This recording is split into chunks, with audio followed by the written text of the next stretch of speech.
2021년 3월 23일 화요일 선목교회 큐티 방송입니다. 기도로 말씀 앞에 서겠습니다. 좋으신 하나님, 우리에게 말씀을 주셔서 하나님의 뜻을 알게 하시고 우리에게 다가올 삶의 여정 속에서 어떻게 주의 뜻대로 살아가야 하는지 알려주심을 감사드립니다. 오늘도 말씀을 묵상하는 가운데 성령님의 사역을 깨닫게 하시고 성령님께 온전히 나를 맡기는 삶을 결단하게 하여 주시옵소서. 날마다 말씀으로 우리의 영을 풍족케 하시는 하나님께 감사드리며 예수님의 이름으로 기도드립니다. 아멘. 오늘 묵상할 말씀은 요한복음 16장 1절로 15절입니다. 내가 이것을 너희에게 이름은 너희로 실족하지 않게 하려 함이니 사람들이 너희를 출교할 뿐 아니라 때가 이르면 물은 너희를 죽이는 자가 생각하기를 이것이 하나님을 섬기는 일이라 하리라. 그들이 이런 일을 할 것은 아버지와 나를 알지 못함이라. 오직 너희에게 이 말을 한 것은 너희로 그때를 당하면 내가 너희에게 말한 이것을 기억나게 하려 함이요 처음부터 이 말을 하지 아니한 것은 내가 너희와 함께 있었음이라. 지금 내가 나를 보내신 이에게로 가는데 너희 중에서 나더러 어디로 가는지 묻는 자가 없고 도리어 내가 이 말을 함으로 너희 마음에 근심이 가득하였도다. 그러나 내가 너희에게 실상을 말하노니 내가 떠나가는 것이 너희에게 유익이라. 내가 떠나가지 아니하면 보혜사가 너희에게로 오시지 아니할 것이요 가면 내가 그를 너희에게로 보내리니 그가 와서 죄에 대하여 의에 대하여 심판에 대하여 세상을 책망하시리라. 죄에 대하여라 함은 그들이 나를 믿지 아니함이요 의에 대하여라 함은 내가 아버지께로 가니 너희가 다시 나를 보지 못함이요 심판에 대하여라 함은 이 세상 임금이 심판을 받았음이라. 내가 아직도 너희에게 이를 것이 많으나 지금은 너희가 감당하지 못하리라. 그러나 진리의 성령이 오시면 그가 너희를 모든 진리 가운데로 인도하시리니 그가 스스로 말하지 않고 오직 들은 것을 말하며 장래 일을 너희에게 알리시리라. 그가 내 영광을 나타내리니 내 것을 가지고 너희에게 알리시겠습니다. 무릇 아버지께 있는 것은 다 내 것이라. 그러므로 내가 말하기를 그가 내 것을 가지고 너희에게 알리시리라 하였노라. 아멘. 요한은 예수님께서 내가 이것을 너희에게 이름은 너희로 실족치 않게 하려 함이니 라는 말씀으로 16장을 시작합니다. 실족하다 라는 말은 원래 돌에 걸려 넘어지다 라는 뜻인데요. 죄를 범하다, 믿음에서 떨어지다 라는 의미로 많이 사용되었습니다. 여기서는 환난이나 핍박으로 인하여 예수님을 부인하거나 믿음에서 떨어진다 라는 의미로 사용된 것이죠. 예수님께서 이렇게 앞으로 닥칠 핍박에 대해 미리 말씀하신 것은 제자들로 하여금 미리 마음의 준비를 해서 핍박을 당할 때에 꿋꿋하게 서게 하기 위함입니다. 그러면 그들에게 환난이나 핍박은 어떻게 다가올까요? 예수님은 이어서 세상 사람들이 제자들에게 어떤 일을 할 것인가를 말씀하시므로 다가올 환난과 핍박을 말씀하시죠. 사람들이 너희를 출회할 뿐 아니라 때가 이르면 무릇 너희를 죽이는 자가 생각하기를 이것이 하나님을 섬기는 예라 하리라. 출회란 회당에서 쫓아내는 것을 말합니다. 이것은 유대인들과의 교제가 단절되는 것을 의미하지요. 사회적으로, 종교적으로 고립되는 것입니다. 심지어는 죽임을 당하게 될 터인데요. 문제는 이들을 죽이려는 자가 종교적인 열심으로 그렇게 할 것이라는 것이죠. 2절에서 하나님을 섬기는 일이라 번역된 부분은 원문에서는 하나님께 바쳐드리는 예배라고 기록되었는데요. 여기서 바쳐드리다라는 동사 프로스페로는 짐승을 잡아서 하나님께 제물을 넣어 바칠 때 사용되는 단어라고 합니다. 이것은 예수님의 제자들을 잡아서 죽이는 것이 마치 하나님을 섬기기 위해 제물을 잡아 바치는 것 같다라는 생각을 표현하고 있는 것이죠. 실제로 사도 바울은 회심하기 전에 그리스도인을 핍박하고 죽이는데 앞장섰었죠. 그것을 우리는 사도행전의 기록을 통해서 알고 있습니다. 예수님께서는 세상에 이런 악한 일을 하는 이유가 근본적으로 그들이 하나님과 예수님을 알지 못하기 때문이라고 말씀하십니다.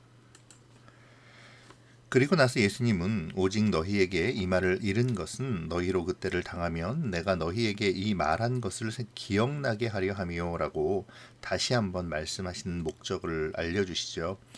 예수님께서 미리 말씀하셨다는 사실을 기억하게 될 때 제자들은 예수님의 말씀이 참됨을 믿게 될 것이며 또한 그들이 당하는 환난과 핍박을 참고 견디는데도 도움을 받게 될 것입니다. 그렇게 말씀하시면서 예수님께서는 이 말을 처음부터 제자들에게 하지 않은 이유를 또 이야기하시는데요. 사실 핍박에 대한 말씀은 어느 정도 믿음이 자란 제자들에게 줄 수 있는 말씀이죠. 더군다나 예수님께서 제자들과 늘 함께 계시는데 굳이 미래에 대해 일찍 말씀하신 필요는 없었다고 생각을 합니다. 그러나 이제 예수님께서 제자들을 떠날 날이 얼마 남지 않았으므로 앞으로 닥칠 일에 대해 미리 말씀하시고 당부하는 것이죠. 예수님은 이어서 자신의 떠나가심과 보혜사의 오심에 대해 말씀하십니다. 예수님은 이제 그를 보내신 하나님 아버지께로 가실 것이죠. 여기서 간다는 것은 죽음과 부활, 승천을 통해 하나님 아버지께로 가시는 것을 의미합니다. 그러나 제자들은 아직 이 말씀의 의미를 제대로 깨닫지 못하고 있었습니다. 그래서 제자들 중에는 예수님께 어디로 가시는지 묻는 이가 없고 도리어 마음에 근심이 가득했던 것이죠. 이러한 제자들에게 예수님은 자신이 떠나가시는 것이 제자들에게 유익이라고 말씀하십니다. 그 이유는 보혜사 성령이 오실 것이고 그가 제자들 마음속에 영원히 함께 계실 것이기 때문이죠. 제자들은 보혜사 성령을 통해 예수님과 더욱 밀접하고 또 지속적이며 내면적인 교제를 하게 될 것입니다. 그리고 예수님은 그 보혜사 성령을 통해 제자들을 위로하시고 진리 가운데로 인도하시겠죠. 더 나아가 하나님의 정하신 계획을 따라 오순절날의 성령 강림을 통해 예수 그리스도의 복음이 온 세상으로 힘있게 전파되도록 하실 것입니다. 이런 구속사적 섭리가 이루어지려면 예수님께서 이 세상을 떠나셔서 하나님 아버지께로 가셔야만 하는 것이죠. 예수님은 오시는 보혜사 성령님이 죄에 대하여, 의에 대하여, 심판에 대하여 세상을 책망하실 것을 말씀하시는데요. 죄에 대하여는 세상이 예수님을 믿지 않은 것이라고 말씀하십니다. 성경은 죄를 하나님과의 단절로 정의하죠. 하나님께 불순종하여 하나님을 떠나는 것, 이것이 죄라는 것입니다. 그렇게 보면 하나님께서 구원자로 보내신 예수님을 믿지 않고 받아들이지 않는 것이야말로 가장 큰 죄인 것이죠. 계속해서 예수님은 성령님이 의에 대하여 책망하실 것을 말씀하십니다. 예수께서 아버지께로 가시니 그들이 다시 그를 보지 못하기 때문인데요. 이 말씀은 오직 십자가에서 죽으시고 부활하신 예수님만이 의이심으로 모든 사람이 다 예수님께로 나와야만 한다는 것을 의미합니다. 세상의 의로움으로 주님의 의를 대신할 수는 없으니까요.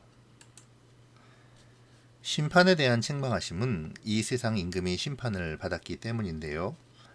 예수님의 부활 승천으로 말미암아 이 세상 임금인 사탄은 실패하고 패배하지요.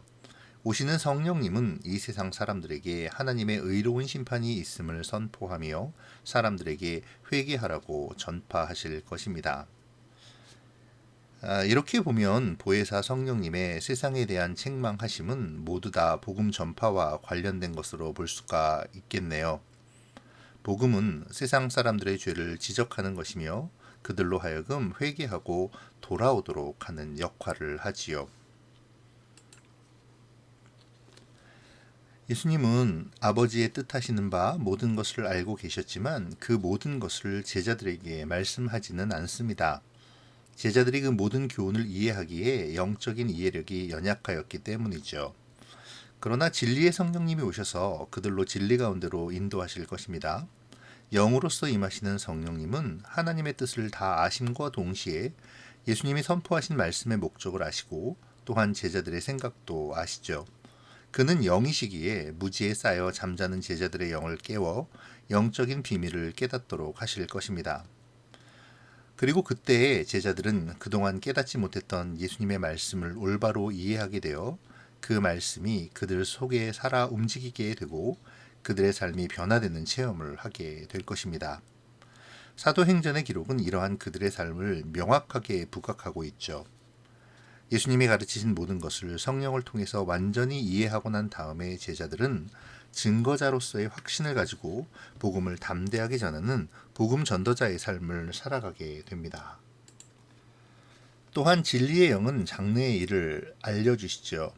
여기서 장래의 일은 점쟁이와 같이 우리의 길흉화복을 점쳐주는 것을 의미하는 것이 아닙니다. 장래의 일들은 미래의 심판과 구원, 종말과 예수님의 재림, 천국과 지옥에 관한 것이죠. 기독교는 이 심판과 구원, 재림, 천국과 지옥에 관한 장래의 일을 빼고서는 생각할 수 없습니다. 이 모든 것들은 예수님의 부활과 승천 이후에 성령께서 오셔서 알게 해주실 장래의 일들이죠. 따라서 우리 그리스도인들은 하나님의 구원 역사와 관련된 전 세계적이고 우주적인 종말에 대한 전망을 소유하고 있음을 잊어서는 안 될 것입니다. 진리의 영, 곧 보혜사 성령님은 또한 그리스도의 영광을 나타내십니다. 성령님은 자기의 영광을 나타내시지 않고 그리스도의 영광을 나타내시죠. 그리스도가 영화롭게 되는 곳에는 성령이 역사하고 계시는 것입니다. 반대로 아무리 성령을 말한다 할지라도 그리스도의 영광이 드러나지 않는 곳에서는 성령이 역사하고 있지 않는 것이죠. 아무리 분위기가 뜨겁고 또 힘차게 찬송을 부른다고 할지라도 그리스도의 영광이 드러나지 않는다면 그것은 참된 성령의 역사라고 할 수 없습니다. 성령이 그리스도를 영광스럽게 하는 이유는 성령이 그리스도의 것을 취하여서 제자들에게 전하기 때문이죠. 15절은 굉장히 중요한 언급을 하고 있는데요. 바로 아버지에게 있는 것이 다 내 것이라는 예수님의 자기 선언이죠. 이것은 성부와 성자 사이에 완전한 공유가 실현되고 있음을 말해주므로 예수님의 근본 본체가 곧 하나님이심을 선언하는 것입니다. 자, 이제 오늘 말씀 속에서 묵상 제목들을 좀 생각해 볼까요? 먼저 예수님은 너희로 실족하지 않게 하려 함이니 라고 오늘 말씀을 시작하셨죠. 예수님께서는 제자들에게 핍박과 환난을 당할 것이라고 말씀하십니다. 그 핍박과 환난은 공동체에서 고립되고 쫓겨나는 것이며 더 나아가 죽음의 위협에 놓이게 되는 것이죠. 그럼에도 실족하지 말라고 말씀하시는 것은 곧 보혜사 성령님이 오셨기 때문입니다. 보혜사 성령님은 하나님의 진리를 말씀해 주시고 제자들과 모든 주님을 믿는 사람들의 마음속에 장래의 일, 곧 예수님의 부활과 승리와 또 마지막 심판, 그리고 하나님과의 영화로운 삶을 알려주시고 우리로 확신을 갖도록 하실 것이죠. 보혜사란 한자어의 문자적인 의미는 은혜를 지키는 스승이라는 뜻입니다. 곧 하나님의 은혜의 말씀을 지키며 우리에게 진리를 가르치고 인도하시는 분이라는 뜻이죠. 보혜사 성령님과의 지속적인 교제를 통해 우리는 환난을 이길 힘과 믿음의 확신을 얻을 수 있습니다. 이 시간 예수님을 믿는다는 것에 대하여 다시 생각해 봅시다. 나는 예수님을 믿음으로 얻는 세상적 유익만을 쫓고 있지는 않습니까? 오늘 주님이 말씀하시는 환난 속에서도 실족하지 않고 주님을 따를 수 있습니까? 공동체에서 주님으로 인한 고립을 견뎌낼 수 있나요? 고립을 벗어나고자 성령의 가르침을 따르기보다 세상적인 방법을 취하려 하고 있지는 않습니까? 평탄한 삶을 위한 달콤한 유혹은 늘 우리 곁에 있습니다. 세상적 기준에서의 주님에 대한 믿음을 경계해야 하는 이유죠. 성령께서 주시는 진리에 귀를 기울이며 어떠한 일에도 믿음과 신앙을 지키기 위해 기도하며 무장해야 합니다. 두 번째로 그가 와서 죄에 대하여 의에 대하여 심판에 대하여 세상을 책망하시리라 라는 말씀을 묵상해 보겠습니다. 8절의 이 말씀은 성령님의 사역 중에 복음에 관한 말씀이라 할 수 있는데요. 복음은 세상의 죄를 지적하고 회개하여 돌이키게 합니다. 그러므로 예수 그리스도를 바라보고 예수님 앞으로 나오게 하지요. 참된 구원을 소망하게 합니다. 오늘 나의 모습을 돌아봅시다. 나는 세상을 사모하며 세상의 죄 속에 함몰되어 있지는 않습니까? 세상이 말하는 정의와 하나님의 정의를 구분하지 못하여 오히려 하나님을 저버리고 있지는 않는지요. 이미 세상의 임금은 심판을 받았습니다. 그럼에도 우리는 한편으로 세상을 두려워하고 또 한편으로는 세상을 사모하며 세상의 가치를 따르려 하고 있지는 않습니까? 세상의 가치를 따르려는 나의 모습을 회개합시다. 그리고 성령님께서 우리의 삶을 온전히 인도하시고 주님의 것을 알려주시기를 기도합시다. 마지막으로 성령이 오시면 너희를 모든 진리 가운데로 인도하시리니 라는 주님의 말씀을 또 묵상해 봅시다. 예수님께서는 성령님이 우리를 모든 진리 가운데로 인도하신다고 하십니다. 모든 진리란 곧 하나님의 뜻과 섭리를 말하지요. 그런데 오늘 마지막 15절에서 주님께서 아버지께 있는 것이 곧 내 것이라고 말씀하시니까 하나님의 뜻과 섭리는 곧 예수님의 우리에게 주신 명령과 말씀이라고 할 수 있습니다. 성령님은 우리로 예수님의 모든 말씀을 깨닫게 하시죠. 그 말씀의 깨달음과 순종함으로 우리는 변화되고 우리의 삶은 능력이 있는 삶이 됩니다. 예수님의 다시 오심에 대한 장래의 일도 알게 되죠. 그리스도의 영광을 어떻게 드러내며 살아야 하는지도 안내받습니다. 오늘 성령의 조명하심을 받는 삶을 살고 있습니까? 말씀을 읽고 묵상할 때에 성령의 조명하심을 위해 기도하고 있는지요? 말씀이 오늘의 나의 삶을 이끌어가고 있습니까? 오늘도 성령께서 그리스도의 영광 안에 나를 이끌어 가시기를 위해 기도하면 좋겠습니다. 그리고 그 이끄심에 내가 순종하기를 결단하는 그러한 시간이 되었으면 좋겠습니다. 오늘도 성령님은 나를 위해 역사하고 계시죠. 그 역사함 속에서 주님의 일에 사용받는 우리가 되어지기를 바랍니다. 기도하겠습니다. 고마우신 하나님 감사합니다. 환난과 핍박이 온다 해도 버티며 이기고 주님을 향한 여정을 멈추지 않도록 보혜사 성령님을 보내시어 우리를 인도하심을 믿습니다.